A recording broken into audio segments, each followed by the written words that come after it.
तो कोस्ट कॉन्ड्राइटिस का मतलब होता है कि आपकी जो रिब्स के साथ कार्टिलेज अटैच होती है, रिब्स की जो कार्टिलेज होती है वो ब्रेस्ट बोन मतलब कि स्टर्नम के साथ जब अटैच होती है, तो उसकी इन्फ्लेमेशन हो जाती है। अब आपको सर्दियों में ये जो मौसम जा रहा है, इसमें मुख्तलिफ पेशेंट आपको नज़र आ रहे होंगे, वो आपको बता रहे होंगे, जी मेरी जो रिब्स हैं, पसलियाँ हैं, इनमें दर्द रहती है या दर्द आगे-पीछे जाती है।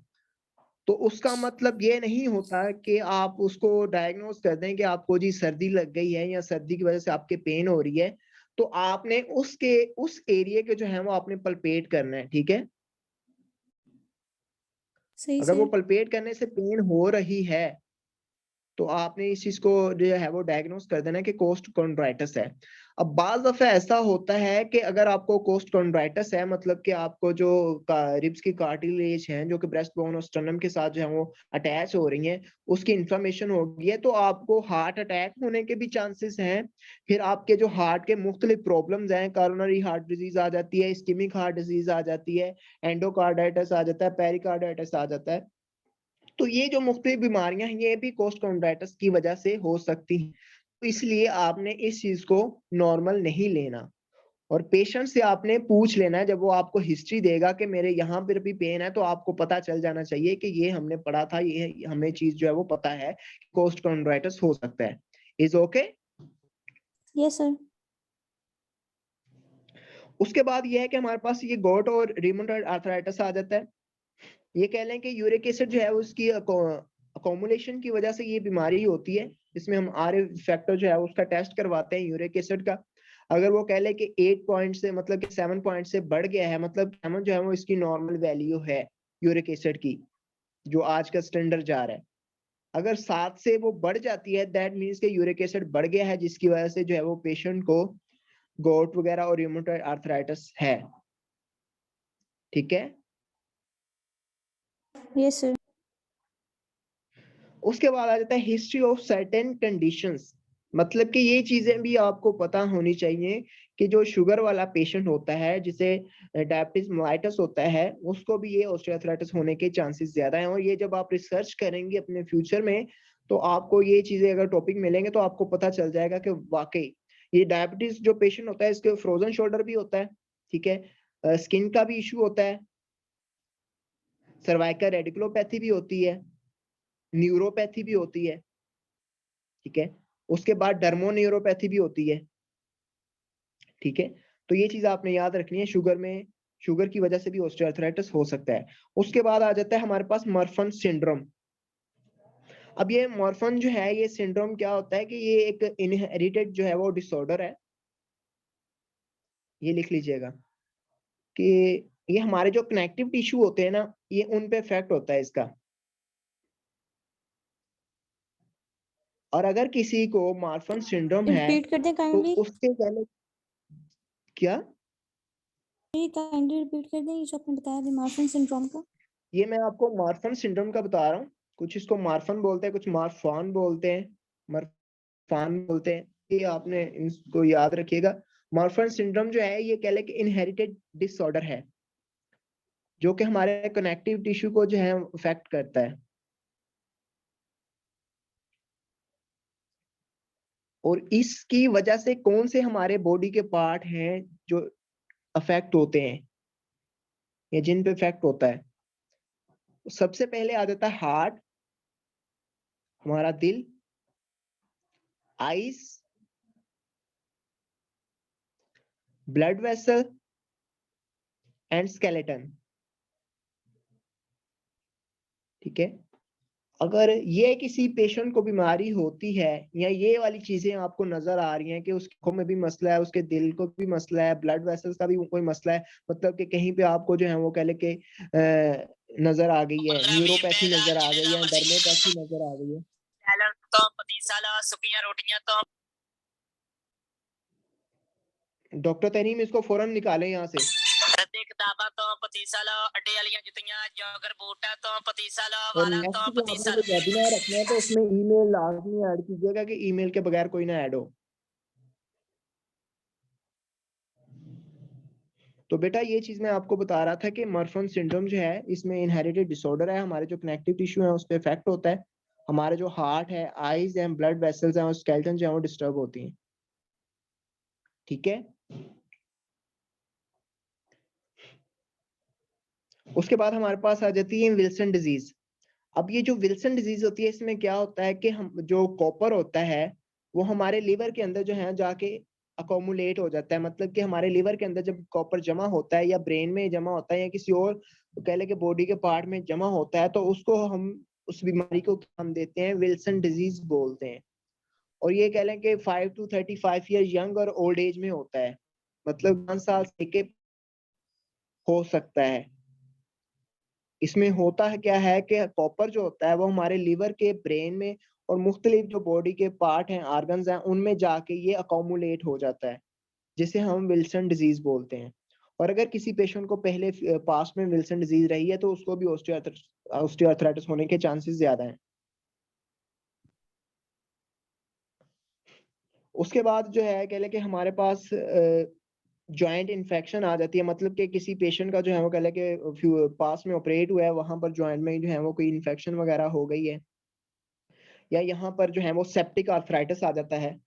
अब ये है कि जो सेप्टिक आर्थराइटिस है उसके बारे में भी आप लोगों को जो है पता होना चाहिए कि सेप्टिक आर्थराइटिस क्या होता है, क्योंकि यहाँ पर इन्होंने जॉइंट इन्फेक्शन लिखी है तो मैं इससे आपको बताना चाहता हूँ। जॉइंट इन्फेक्शन में सेप्टिक आर्थराइटिस आ जाता है। सेप्टिक का मतलब है कि कोई ऐसा बैक्टीरिया जो हमारे साइनोवियल फ्लूइड या ब्लड स्ट्रीम में जो है इन्वेजिनेट कर जाता है, मतलब ब्लड स्ट्रीम और साइनोवियल फ्लूइड में जो है वो बैक्टीरिया चला जाता है, तो उसको हम बोलते हैं सेप्टिक आर्थराइटिस।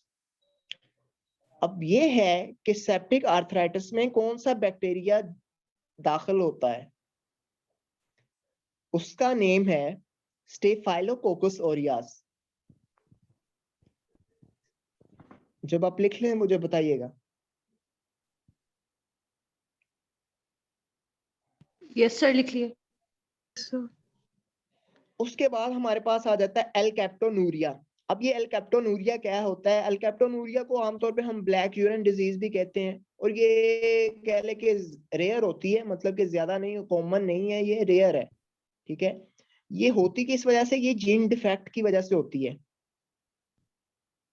इसमें कह ले कि हमारे जो किडनीज वगैरह हैं, 2 प्रोटीन्स ऐसी होती हैं जो कि वहां से ब्रेक नहीं होती। ठीक है, जब वो ब्रेक नहीं होती, वो कौन सी 2 प्रोटीन है? एक का नाम है टायरोसिन और एक का नाम है फिनाइल एलानिन। ये 2 ऐसी प्रोटीन हैं जो कि ब्रेक ही नहीं हो रही होती, ये जीन डिफेक्ट की वजह से। ठीक है, तो वो फिर जो है उसको लीव किया जाता है थ्रू यूरिया, तो इसको हम बोलते हैं एलकैप्टोनूरिया। अगर फ्यूचर में पास्ट में किसी को रही हो एलकैप्टोनूरिया तो उसको भी जो है वो चांसेस हो सकते हैं ऑस्टियोआर्थराइटिस के। ठीक है, यस सर। उसके बाद आ जाता है कंजेनिटल डिसऑर्डर ऑफ जॉइंट, मतलब कि मुख्तलिफ जो आपके जॉइंट हैं उनमें डिसऑर्डर वगैरह जो है वो पैदाइशी तौर पे आपको कह ले कि मसला बना है, जब आपको कह ले कि बेबी डिलीवर हुआ है, लेबर वगैरह, तो उस दौरान अगर किसी को जॉइंट्स का मसला बना है, मसल्स कह ले वीकनेस की वजह से, या उनके जेनेटिकली जो है वो कह ले कि अच्छे तरीके से बोन की ग्रोथ नहीं हुई, तो वो जो डिसऑर्डर है उसकी वजह से भी ऑस्टियोआर्थराइटिस होने के चांसेस हैं। ठीक है, उसके बाद जो है वो हमारे पास आ जाता है एलर्स डॉनलस सिंड्रोम। अब ये एलर्स डॉनलस सिंड्रोम क्या होता है? ये भी कह ले कि इनहेरिटेड डिसऑर्डर है, जो हमारे कह ले कि कनेक्टिव टिश्यू जो है उसमें डिफेक्ट की वजह से हो जाता है, मतलब कि हमारे जो कनेक्टिव टिश्यू है उसमें ये अफेक्ट करता है। और ये भी कह ले कि हमारी जो स्किन है, जॉइंट और ब्लड वेसल जो है उनको ये डिस्टर्ब करता है, उनकी जो प्रॉब्लम वगैरह है, उनकी जो डिजीज वगैरह वो कॉज करता है।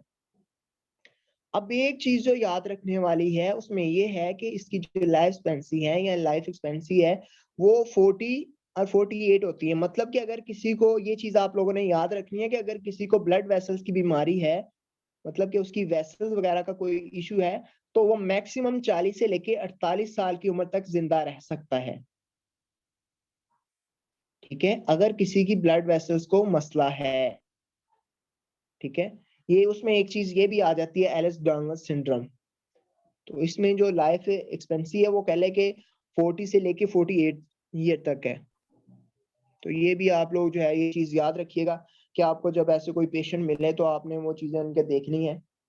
मतलब कि आपके पास कोई स्किन का पेशेंट आ गया तो आप ये ना कहें कि जी इसका ऑस्टियोआर्थराइटिस के साथ ताल्लुक कैसे बन गया, ठीक है, या किसी की ब्लड वेसल्स का कोई मसला बना तो आप ये ना कहें जी इसको कैसे हम जो है वो ऑस्टियोआर्थराइटिस हो सकता है, इसकी तो ये स्किन का मसला है, ये तो स्किन वाले डॉक्टर के पास है। नहीं, जब आप अच्छे तरीके से पेशेंट की हिस्ट्री लेंगे, आपने ये चीजें पढ़ी होंगी, आप ये चीजें देखी होंगी, तो तब आप इस चीज को जो है वो रियलाइज करेंगे कि मुझे जो है एक अच्छा डायग्नोस्टिक जो है वो बनाना है, पेशेंट को अच्छा जो है वो ट्रीटमेंट प्लान मैंने देना है। ठीक है। तो कुछ पेशेंट्स ऐसे होते हैं वो आपके एक दिन जाने से एक दिन चेक करने की वजह से आप पे मुतमईन हो जाते हैं कि ये जो है वो फिजियोथेरेपिस्ट बहुत अच्छे हैं, इनको ए टू जी सारी चीजों का पता है कि कैसे पेशेंट को चेक किया जाता है। इसीलिए आप सब लोगों को जब हॉस्पिटल वगैरह में जाते हैं या आप क्लिनिक वगैरह करते हैं, कहीं पे भी आपको हिस्ट्री सबसे पहले पूछी जाती है, बताई जाती है। क्यों? क्योंकि हिस्ट्री के अंदर ही आपका ट्रीटमेंट प्लान होता है।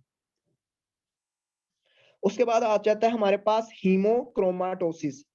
अब ये हीमोक्रोमाटोसिस क्या होता है कि हमारी जो बॉडी होती है इसमें एक्स्ट्रा आयरन जो है वो कह के पड़ जाता है।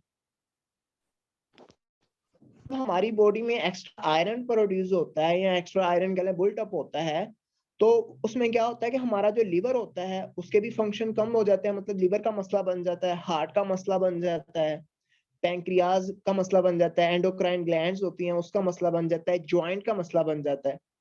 ठीक है। तो अपना जो कह लें कि आयरन है तो उसको भी मेंटेन रखना चाहिए। अब ये कुछ स्टूडेंट्स मेल्स फीमेल्स ऐसी हैं जो आयरन डिफिशियंसी की वजह से जो है वो कह लें कि मुख्तलिफ मेडिसिन वगैरह या मुख्तलिफ सप्लीमेंट्स वगैरह लेती हैं, तो उन सप्लीमेंट्स के बाद अपना आयरन का जो टेस्ट होता है वो भी करवाना चाहिए कि आपकी आयरन की जो कमी थी वो पूरी हो गई या नहीं, या एक्स्ट्रा तो नहीं आप कर रहे। तो ये चीज भी आपने देख लेनी है, हीमोक्रोमाटोसिस तो नहीं किसी को। ठीक है। उसके बाद आ जाता है sign and symptoms of osteoarthritis. अब ये है कि यहाँ पर मैं जो है वो आपको जल्दी जल्दी बताता जाऊंगा ताकि आप लोग जो है वो इजीली हो जाए, टाइम भी आप लोगों का जो है वो शॉर्ट हो जाए, क्योंकि बहुत ज्यादा जो बच्चे हैं वो कहते हैं कि सर आप टाइम बहुत लेते हैं। अब हैंड्स आ जाता है हमारे पास साइन एंड सिम्टम्स के अंदर। अब यहाँ पर जो चीज सीख रही है वो ये आपने चीज रखनी है कि साइन और सिम्टम में क्या डिफरेंस है। आपके पास पेशेंट आया है तो आप जब मतलब कि आप कुछ लिख रहे हैं अपनी पेंसिल से साइन कर रहे हैं, तो साइन का मतलब है कि वो चीज जो आप चीज के अंदर देख रहे हैं वो आपके पास है साइन, और जो मरीज आपको बता रहा है वो आपके पास है सिम्टम्स। साइन से आपने याद रखना है कि अगर आप सिग्नेचर कर रहे हैं तो मतलब कि आप लिख रहे हैं, आपने जो है वो बताना है कि ये चीजें मरीज के अंदर दिखाई दी है मुझे। सिम्टम वो है जो पेशेंट बताता है सर ये मुझे कल रात से जो है वो पेन हो रही है, मैं जब उठती हूँ चलती हूँ मेरे पेन होती है, रेडनेस वगैरह हो गई है, या मैं ये मेडिसिन ले रही हूँ, तो ये सिम्टम है। जब आप बताते हैं ना पेशेंट को, वो होते हैं साइन, जब पेशेंट आपको बताए तो वो सिम्टम होते हैं। तो ये चीज आपने जो है याद रखनी है। उसके बाद क्या है कि अगर किसी को मसला बना है, एल्बो वगैरह पे मसला बना है, तो उसकी जो हैंड है उसमें क्या होगा कि पेन हो जाएगी, उसके बाद रेंज ऑफ मोशन जो है वो कम हो जाएगी। फिर उसका जो डिस्टल और प्रोक्सिमल जॉइंट है वहां पर हाइपरट्रोफिक हो जाएगी, मतलब कि जो जॉइंट है उसकी जो कह ले के शेप है वो चेंज हो रही है, कहाँ पर, प्रोक्सिमल और डिस्टल पे। ठीक है। और बाज दफा ऐसा होता है कि जो इनके इंटरफ्लेंजियल जॉइंट होते हैं ना, मतलब प्रोक्सिमल और डिस्टल के मिड में जो जॉइंट होते हैं वहां पर हार्बर्डिन नोड्स और बचर्ड्स बन जाते हैं। ठीक है। ये उसके बारे में नीचे लिखा भी हुआ है कि हमारी जो हड्डी होती है उसके ऊपर हल्का सा जो दाना बन जाता है, बम्स बन जाता है, उसे हम बोलते हैं हर्बिट्स, हैबिट्स नोट्स। उसके बाद bony bumps on the middle joint of the finger, अगर किसी के middle joint of the finger बना है तो उसे बच्चर नोट्स बोलते हैं। ठीक है। और अगर finger joint close to the finger nails आ जाएगा उसको हम हेबर्न्स बोलते हैं।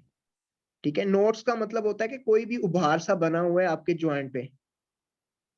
ठीक है। उसके बाद आ जाता है हमारे पास शोल्डर। अब ये चीज जो है वो फ्रोजन शोल्डर में भी आपको मिलेगी, यहाँ पर भी जो है ये चीजें आपको दिखाई देंगी कि जो आपका शोल्डर है वो भी मूव नहीं कर पाएगा इतना, मतलब कि उसने भी जो है वो रेंज ऑफ मोशन कम हो जाएगी। उसके बाद है limitation range of motion specially external rotation, जब आप अपने बाजू को एक्सटर्नल रोटेट करेंगे, आपने एक चीज याद रखनी है कि जब आपके एल्बो में कह लें कि आर्थराइटिस हो गया है, तो तब आपकी बाजू जो है कह लें कि एल्बो को आपने रोटेट करना है, तो वो कैसे होगी, उसकी जो रेंज हो जाएगी वो लिमिटेशन हो जाएगी, मतलब लिमिट में जो है वो कह लें कि मूव करेगी। पहली बात तो मूव नहीं करेगी, अगर करेगी तो लिमिट में करेगी। उसके बाद ये है कि ये नी जॉइंट पे और एल्बो जॉइंट पे और बाज दफा शोल्डर में भी आपको ना हड्डी की किड़क किड़क की आवाज आती है। ये जो किड़क किड़क की आवाज होती है ना, ये इसे हम बोलते हैं क्रेपिटस साउंड। ये मैंने ऐसे ऐसे लोग देखे हैं कि उनकी डिग्रियां भी हो गई हैं, लेकिन उनको अभी तक नहीं पता ये इस साउंड का नाम क्या है। तो ये आप लोगों ने याद रखना है, जो हमारे नी जॉइंट पे आवाज आती है या हमारे शोल्डर जॉइंट में कहीं आवाज आती है किड़क किड़क की, उसे हम बोलते हैं क्रेपिटस साउंड। ठीक है, अब ये बताया गया crepitus sound range of motion. जब आप उसको एक्सरसाइज करवा रहे हैं या आप वो अपनी रेंज ऑफ मोशन कंप्लीट करने की कोशिश कर रहा है, तो वहां पर आपको क्रेपिटस साउंड मिलेंगे। उसके बाद आ जाता है knee pain on range of motion. मतलब ये है कि आपका जो रेंज मोशन कम हुई है, अब जब भी पेन होती है तो ऑटोमेटिकली रेंज ऑफ मोशन कम हो जाती है। ठीक है, उसके बाद ये है कि जॉइंट इफ्यूजन हो जाता है। ठीक है, उसके बाद नीचे फिर वो ही चीज आ जाती है जो मैंने रिसेंटली आपको बताया कि crepitus on range of motion आ जाएगा। फिर आ जाएगा प्रेजेंस ऑफ पोप्लीटियल सिस्ट। अब ये है कि जो हमारा एंटीरियर पे आ जाता है पटेला। अब पटेला की बैक साइड पर जो चीज होती है, जो एरिया होता है, उसे हम बदलते हैं पोप्लीटियल फोसा। अब पोप्लीटियल फोसा के ऊपर जो कह ले कि सिस्ट बनेगी, थैली बनेगी, उसे हम बोलते हैं बैकर सिस्ट। अब ये ज्यादातर जो कह ले के लोग भागते हैं, रेस करते हैं, उनके ये ज्यादातर पाई जाती है पोप्लीटियल सिस्ट। ठीक है, तो ये भी आप लोगों ने चीज याद रखनी है। फिर उसके बाद नीचे आ जाता है कि अगर किसी के नी जॉइंट में कह लें कि आर्थराइटिस हुआ है, तो उसकी लेटरल जो इंस्टेबिलिटी है वो कम हो जाएगी। मतलब कि उनकी जो स्टेबिलिटी है, लेक ऑफ स्टेबिलिटी को हम बोलते हैं इंस्टेबिलिटी, तो उसकी जो लेटरल साइड है। अब आपने देखा होगा कि कुछ जो पेशेंट होते हैं, ये नीचे भी उसी की एग्जांपल आएगी, वेरस आ जाएगी। जो क्रोनिक ऑस्टियोआर्थराइटिस होता है, उसमें पेशेंट क्या होता है कि वो ऐसे जैसे कोई जल्ला बंदा नहीं चल रहा होता, कभी इधर को टांग कभी उधर को टांग। ठीक है, मतलब कभी एक साइड पे टांग के ऊपर पूरा वजन डाल रहा है, कभी दूसरी टांग पे पूरा वजन डाल रहा है, तो ऐसे लग रहा है जैसे कोई मस्त जा रहा है। ठीक है, तो ये होता है क्रोनिक कंडीशन में। तो इसकी एग्जांपल है आपके पास लेटरल इंस्टेबिलिटी। अगर कोई ऐसा पेशेंट चल रहा है, तो आपने नीचे मेंशन करना है कि ये पेशेंट आपके पास लेटरल इंस्टेबिलिटी के साथ आया है। ठीक है, उसके बाद आ जाता है वेल्गस और वेरस। अब ये लाजमी नहीं है कि एक ही चीज के लिए वेल्गस और वेरस यूज होता है। ये कह ले स्पाइन की डिफॉर्मिटी के लिए भी यूज होता है, फिर हमारे फुट के लिए भी यूज होता है, नी के लिए भी यूज होता है। तो ये चीज आपने याद रखनी है, वेल्गस और वेरस में क्या फर्क है। अब जो हमारे पास वेल्गस है, इसमें क्या होता है कि हमारी जो बोन होती है, हड्डी होती है, वो away from the mid line चली जाती है। वेल्गस में क्या होता है कि हमारी जो बोन होती है वो away from the mid line चली जाती है। अब जो वेरस होती है, वेरस डिफॉर्मिटी होती है, इसमें क्या होता है कि हमारी जो बोन होती है वो टूवर्ड द मिड लाइन आ जाती है, जिसे हम वेरस डिफॉर्मिटी बोलते हैं। Is okay? Yes, sir. Yes, sir. Yes, sir. उसके बाद हिप ज्वाइंट आ जाता है। तो हिप ज्वाइंट भी ये फर्स्ट, ये जो pen on range of motion है ना, ये आप लोगों ने लाजमी याद रखनी है कि जब किसी को पेन का मसला बनता है, पेन होती है, दर्द होती है, तो उसकी रेंज ऑफ मोशन कम हो जाती है, वो चाहे आपकी किसी भी किस्म की पेन हो। ठीक है,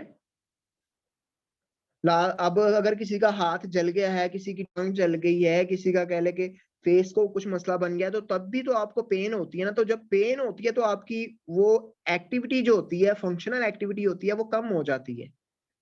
ठीक है, उसके बाद है कि पेन इन बटक्स। आपके जो ग्लूटियर रीजन है वहां पर आपको पेन फील होगी। और जब आप इसके कह ले कि चेयर वगैरह होती है, वो स्कूल टीचर हैं या बैंक में जॉब करते हैं, अगर उनके हिप का आर्थराइटिस है तो वो बैठ ही नहीं पाएगा। वो उल्टा लेटेगा तो सुकून मिलेगा।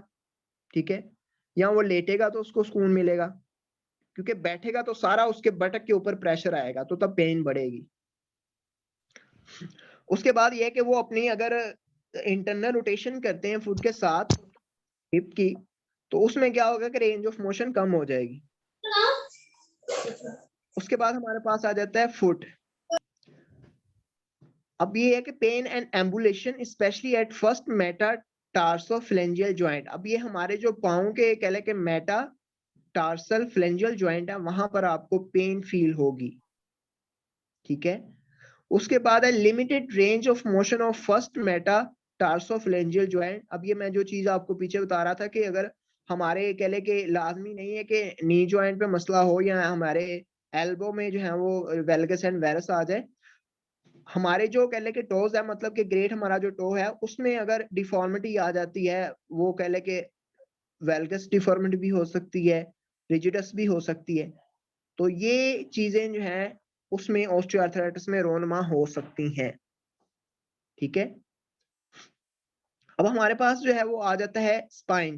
Pen on range of motion, ये मैं आपको चीज बता चुका हूँ। Limitation of range of motion ये भी बता चुका हूँ।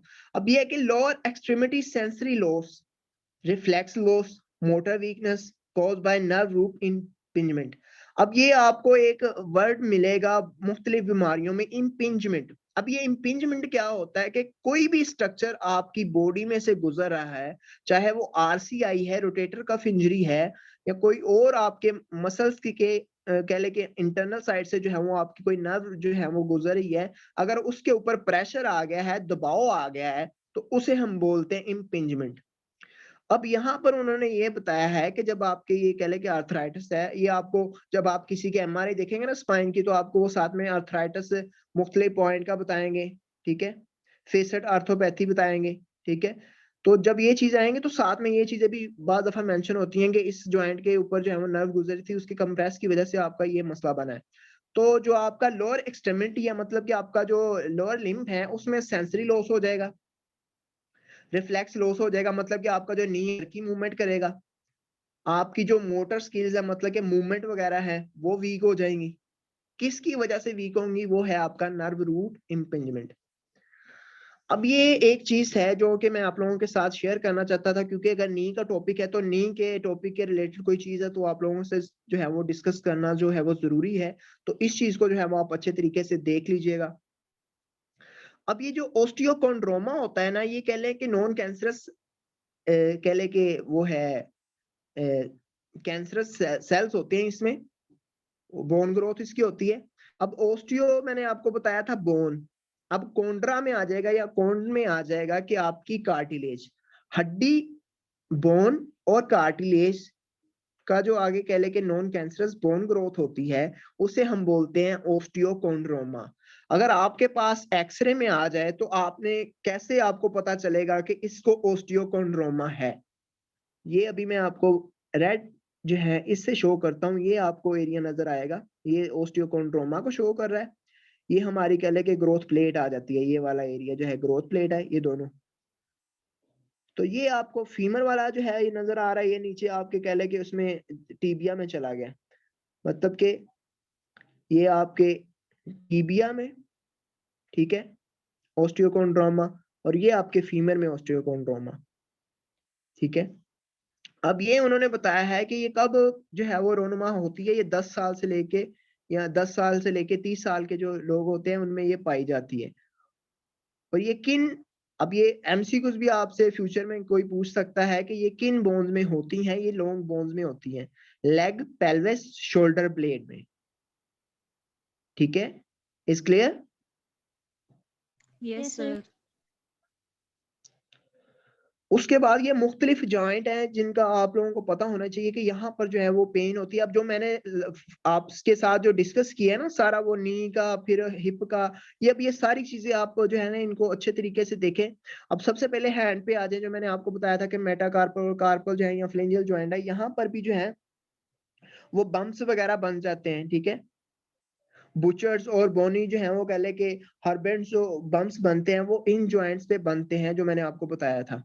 फिर ये है कि इनकी जो जॉइंट सरफेस है वो भी कह ले कि कम होती है, इन्फ्लेम होती है, क्योंकि छोटे छोटे तो लिगामेंट हैं जो इसके साथ अटैच हुए हैं, तो वहां पर जो कार्टिलेज है वो भी कह ले कि कम है, जिसकी वजह से हल्की हल्की सी मूवमेंट्स होती हैं, ठीक है। तो उसको भी ये कह ले कि इफेक्ट करता है, डिजनरेट हो जाता है। लेकिन सबसे जो कह ले कि मेन जो ऑस्टियोआर्थराइटिस है ना, वो हमारा हिप और नी में आ जाता है। क्यों? क्योंकि हमारा ज्यादातर जो काम है वो वॉकिंग है। खाना जो है अगर हमने पकड़ के लेना है तो वो तब वॉक करनी है, अगर काम करना है तब वॉक करनी है, अगर लेटना है तब भी आप अपनी टांग को बेंड करेंगे, फिर बेड पे जाएंगे। ठीक है, तो ये मीन दैट कि आपके जो मेन जॉइंट है वो नी और हिप है। अगर इनका ऑर्थराइटिस जो है वो आपको होता है तो दैट मीन्स कि आप जो है वो बहुत ज्यादा प्रॉब्लम में है। लेकिन आपके इर्द गिर्द अगर कोई पेशेंट ऐसा हो तो तब आपने क्या करना है कि उनको आपने प्रिवेंशन बतानी है कि आप ये इन चीजों से बचें। ठीक है, अब यहाँ पर ये नीचे स्ट्रक्चर है, ये आपको कह ले कि इजीली जो है वो कह ले कि दिखाई दे रहा होगा। नी जॉइंट का साइड व्यू है, ये ऊपर क्वाड्रिसेप्स है। अब ये है कि इनकी कॉजेज वगैरह कौन सी हो जाती हैं, ये कौन सी आती हैं। ये कॉजेज वगैरह मैं आपको पहले बता चुका हूँ, जेनेटिक्स वगैरह, ओबेसिटी वगैरह, जेंडर वगैरह, ये सारी चीजें। अब ये इनके आ जाता है कि पेन आएगी। सबसे पहले आपको सिम्टम जो दिखाई दे रहे होंगे, टेंडरनेस आपको मिलेगी, स्टिफनेस मिलेगी, लॉस ऑफ फ्लेक्सिबिलिटी होगी, ग्रेटिंग जो है सेंसेशन आपका जो है वो कह ले कि वो कम हो जाएगा, बोन्स पर हो जाएंगे। अब ये बोन्स पर क्या होते हैं ये थोड़ा सा मैं आपको गाइड कर देता हूँ, आगे है कि नहीं।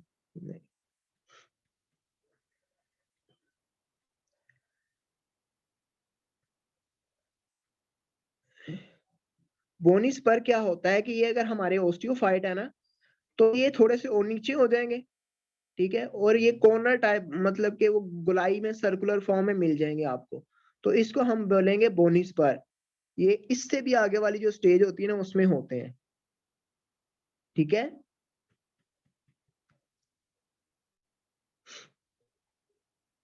उसके बाद ये मुख्तलिफ कह ले के ज्वाइंट्स पेन जो है ऑस्टियोआर्थराइटिस के रिलेटेड आपको बताएंगे, जो मैं पहले आपके साथ जो है डिस्कस कर चुका हूँ।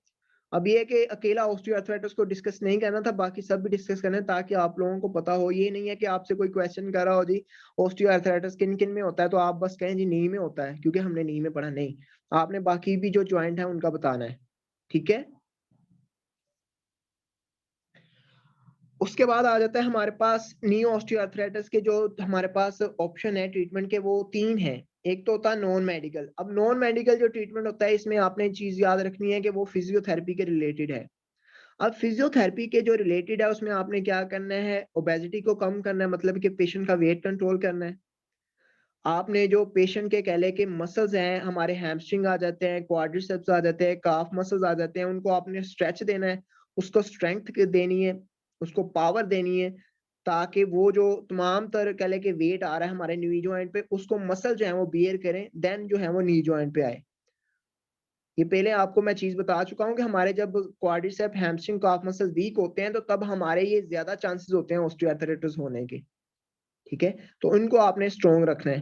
फिर ये है कि लेजर थेरेपी होती है, अकुपेंक्चर होता है, तो इससे जो है वो पेशेंट को ट्रीटमेंट वगैरह दिया जाता है फिजियोथेरेपी में। मेडिकल ट्रीटमेंट में जो है वो हम मुख्तलिफ कह ले के क्रीम्स वगैरह, ऑइंटमेंट्स वगैरह या पेन किलर्स वगैरह जो है वो यूज करते हैं, वो आगे मैं आप लोगों के साथ जो है वो शेयर करता हूँ। सर्जिकल ट्रीटमेंट में ये होता है कि हमारी नी की आर्थोस्कोपी होती है। अब ये आर्थोस्कोपी में क्या होता है कि हमारा जो जॉइंट होता है उसको कह ले के हम कंप्यूटर पे जो है वो विजन करते हैं, देखते हैं, नी का अंदर से जो स्ट्रक्चर होता है वो हम आर्थोस्कोपी के जरिए देखते हैं। फिर उसके बाद हम जो है वो टोटल नी रिप्लेसमेंट करते हैं। ठीक है, तो ये कह लें कि हमारी जो सर्जरी होती है इसको नाम दिया गया है computer assisted surgery and robotic assisted surgery. ठीक है, जो हम टेक्नोलॉजी यूज करते हैं, इससे जो है वो टोटल नी रिप्लेसमेंट होती है। अब ये देख लें कि आप जो है अल्लाह ताला की जात का शुक्र करें कि आप एक फिजियोथेरेपिस्ट हैं। आपको फ्यूचर में या अभी आपके टीचर या कुछ ऐसे टीचर मिलेंगे वो आपको कहेंगे आप फिजियोथेरेपिस्ट में आगे आपने अपना बेड़ा गर्क कर लिया, ये कर लिया, वो कर लिया। लेकिन मैं आपको फख्र से कहता हूं कि आपने फिजियोथेरेपी में आके अपना जो कह ले कि अगर आप कहते थे ना मैं डॉक्टर बनूं, अच्छा डॉक्टर बनूं, मुझे लोग अच्छे तरीके से जाने या मैं खिदमत खलक कर सकूं, तो खिदमत खलक के लिए आप इस फील्ड में आ गए हैं, शुक्र अल्हम्दुलिल्लाह करें। ठीक है,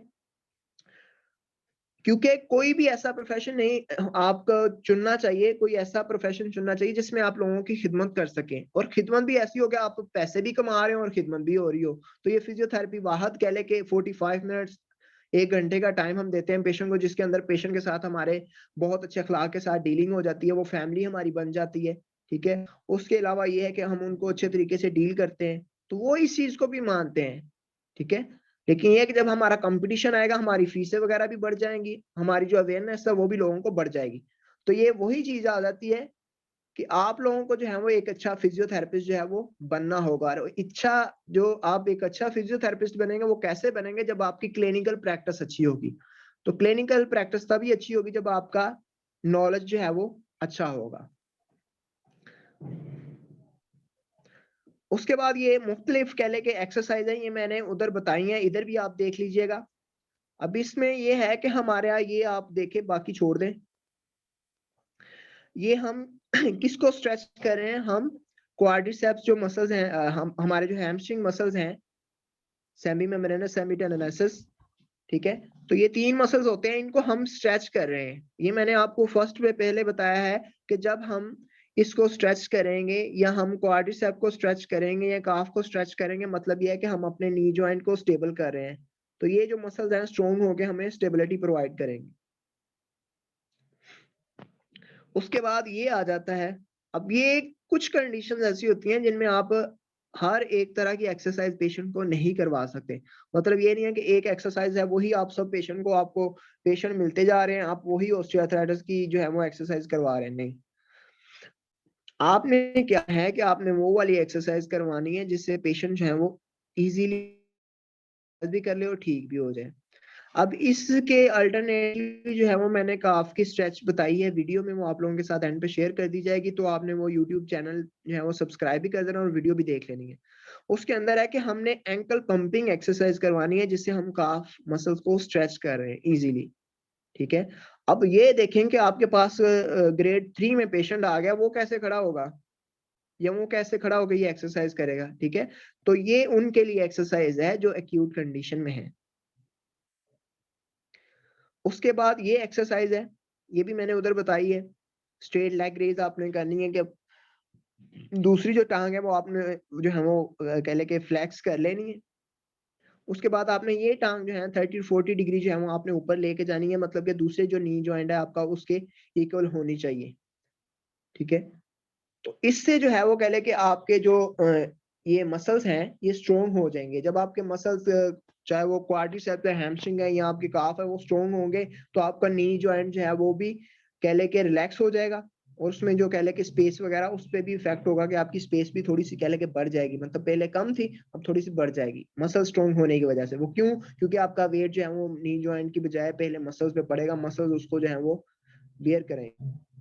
उसके बाद है ये क्वाड सेट, मतलब ये है कि आपने सीधे लेट जाना है, पेशेंट को कहना है कि अपना जो पटल्ला है या अपने जो ये वाले जो मसल्स हैं इनको ऊपर की तरफ खींचे, ठीक है। तो ये आप जब करवाएंगे तो इनके ये जो मसल्स हैं, क्वाड है, क्वाड्रिसेप है, इनकी स्ट्रेंथनिंग एक्सरसाइज हो जाएगी, ठीक है। और ये वो पेशेंट भी कर सकता है अगर वो कह ले कि अपनी टांग ऊपर को नहीं ना लेके जा सकता, तो उसको आप ये वाली एक्सरसाइज भी करवा सकते हैं। इन्होंने लिखा भी हुआ है कि अगर पेशेंट जो है वो लेग रेज नहीं कर सकता ऊपर की तरफ तो आपको वो ये नहीं करवाना चाहिए, ठीक है। पेशेंट की सेटिस्फेक्शन के लिए, पेशेंट की बेहतरी के लिए, तब आपने ये चीज करवा लेनी है, सीधा उसको लटा देना है और अपने जो कार्डियस मसल्स है उसको ऊपर खींचने की कोशिश करनी है। और ये एक्सरसाइज वाहद एक्सरसाइज है, ये आप लोग लिख भी लीजिएगा, याद भी रखिएगा कि ये अगर किसी के पटल्ला फ्रैक्चर हुआ है, पटल्ला फ्रैक्चर होने के बाद जो हमारे हैमस्ट्रिंग और क्वाड्रिसेप टाइट हो जाते हैं ना, उनकी बाद में हम ये भी एक्सरसाइज करवाते हैं। Is okay? Yes, sir. Yes, sir. उसके बाद हमारे पास मोडेलिटीज आ जाती हैं। अब मोडेलिटीज में है सबसे पहले इंफ्रारेड रेज आ जाती हैं। अब इसमें क्या होता है कि आपने वो देखें कि ये चीजें लिखनी भी हैं थोड़ी सी, क्योंकि मैंने वो वीडियो में मेंशन नहीं की ताकि वीडियो ज्यादा लेंथी ना हो जाए, तो आप लोगों ने साथ में लिखते जाना है अगर कोई चीज आपको न्यू मिल रही है। सबसे पहले इंफ्रारेड रेज आ जाती है, इसके बेनिफिट क्या है? ये जो रेड लाइट होती है ये होती भी कह ले कि सस्ती है, तो इसके सस्ती के फायदे क्या है? इसके ये फायदे हैं कि ये मसल्स को रिलैक्स करती है, पेन को रिड्यूस करती है और ब्लड सर्कुलेशन जो है इसको इंक्रीज करती है इंफ्रारेड रेज। उसके बाद हमारे पास आ जाती है अल्ट्रासाउंड। अब ये जो अल्ट्रासाउंड है, ये कह लें कि हमारे जो पेन होती है, मतलब नी जॉइंट की जिससे स्पेशली पेन होती है, तो वहां पर हम अल्ट्रासाउंड अप्लाई करते हैं। अल्ट्रासाउंड से ये है कि पेन भी रिड्यूस हो जाएगी। अगर मसल स्पास्टिसिटी में है, मसल अकड़ाव में है, मसल स्पाज्म है, तो उसको आप ये ट्रीट कर सकते हैं। लेकिन ये चीज याद रखिएगा कि जो अल्ट्रासाउंड है वो प्रेगनेंसी में नहीं किया जाता, और जो इंफ्रारेड है वो न्यूरोपैथी या डायबिटिक पेशेंट पे नहीं किया जाता। अगर किया भी जाए तो वहां पर देखना, न्यूरोपैथी पे तो कर ही नहीं सकते। अगर कह ले कि उसमें आप शुगर वाले पेशेंट पे कर रहे हैं, तो आपने पेशेंट की स्किन बार बार देखते रहना है। और ये जो इंफ्रारेड रेज लैंप है ना, इसका जो डिस्टेंस है वो 50 सेंटीमीटर का होना चाहिए। उसके बाद हमारे पास आ जाती है टेंस और ईएमएस। अब मुख्तलिफ डॉक्टर्स ये करते हैं कि वो टेंस अप्लाई करते हैं, और कुछ डॉक्टर्स होते हैं वो ईएमएस अप्लाई करते हैं। अब ये दोनों का डिफरेंस आप लोगों को पता होना चाहिए। अगर आपसे कोई क्वेश्चन करता है तो आप लोगों को ये चीज जो है उनसे शेयर करनी चाहिए। आपने आपको डिफेंड करना चाहिए कि आपने एक अच्छा जो है वो वेबिनार अटेंड किया था। अब ये टेंस जो होता है, ट्रांसकुटेनियस इलेक्ट्रिकल नर्व स्टिमुलेटर और इलेक्ट्रिकल मसल स्टिमुलेटर। टेंस का काम है कि इसने आपकी पेन को खत्म करना है, ठीक है। उसके बाद आ जाता है ईएमएस।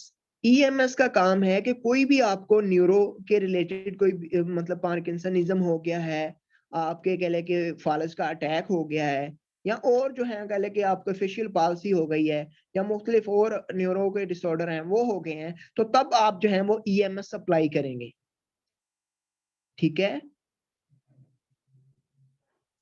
Yes sir. लेकिन फिर मैं बार बार एक ही चीज कह रहा हूँ, हिस्ट्री लेना जरूरी है। चाहे वो घर का पेशेंट है, चाहे वो बाहर का पेशेंट है, हिस्ट्री लाजमी लेनी है। Yes sir. उसके बाद ये ट्रैक्शन है। अब दो चीजें हैं, ट्रैक्शन और डिस्ट्रैक्शन। ये ट्रैक्शन और डिस्ट्रैक्शन में आप लोगों का कॉन्सेप्ट थोड़ा सा मैं क्लियर कर देता हूँ यहाँ पर। ये नी ट्रैक्शन है, मैनुअल थेरापी जो है वो कह लेके कर रहे हैं। ये मैंने भी थोड़ी सी वो कह लेके अप्लाई की है, वो आप लोग वीडियो में देख लीजिएगा। ये देखिए जो इसका लेफ्ट हैंड है, मतलब ये जो